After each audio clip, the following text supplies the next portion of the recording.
লুপ্ত হৈ গৈছে, লাহে লাহে শেষ হৈ গৈছে। ইংৰাজসকল আহি প্ৰথম কাম তেওঁলোকে সেইটোৱেই কৰিলে। এটা এনেকুৱা ভাষা যোনটো ভাষাৰ জৰিয়তে কম্পিউটাৰৰ লেংগুৱেজ, কম্পিউটাৰৰ যোনটো ভাষা, সেই ভাষাত আজি নাছাই পৰ্যন্ত তাক প্ৰয়োগ কৰে।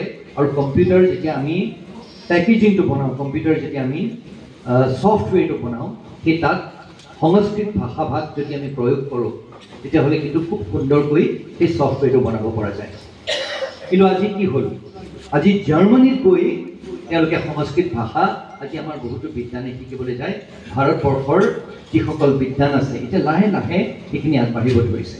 আজি আমাৰ অসমীয়া ভাষাটো হওক, আমাৰ গুৰুজনাই শিকাই থোৱা যিখিনি আমাৰ কলা সংস্কৃতি আছে, আজি তেওঁৰ যোনটো অকল কলা সংস্কৃতিয়ে নহয়, আজি আমাৰ সামাজিক দিশটোতো, অৰ্থনৈতিক দিশটোতো আজি গুৰুজনাই আমাক যিখিনি শিকাই থৈ গৈছে, মই ভাবোঁ সেইখিনি যদি আমি ভালকৈ হৃদয়ংগম কৰোঁ, আমি এজন সুনাগৰিক হোৱাৰ অকল নহয়, আমি সমাজখনক সুন্দৰকৈ আগবঢ়াই লৈ যাব পাৰিম আৰু বিশ্বৰ দৰবাৰত আমি এজন অতি গৌৰৱবোধ থকা এজন অসমীয়া হিচাপে নিজকে চিনাকি দিবলৈ সক্ষম হ'ম।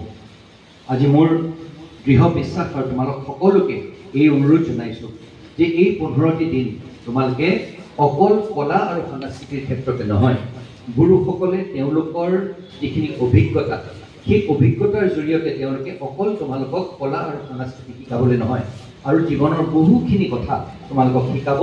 সেইখিনি কথাও যাতে তোমালোকে শিকা, আৰু ইয়াৰ লগতে কাইলৈ উভতি গৈ তোমালোকেও যিখিনি কথা ইয়াত শিকিলা, সমাজখনৰ বহুতো এনে সৰু সৰু ল'ৰা ছোৱালী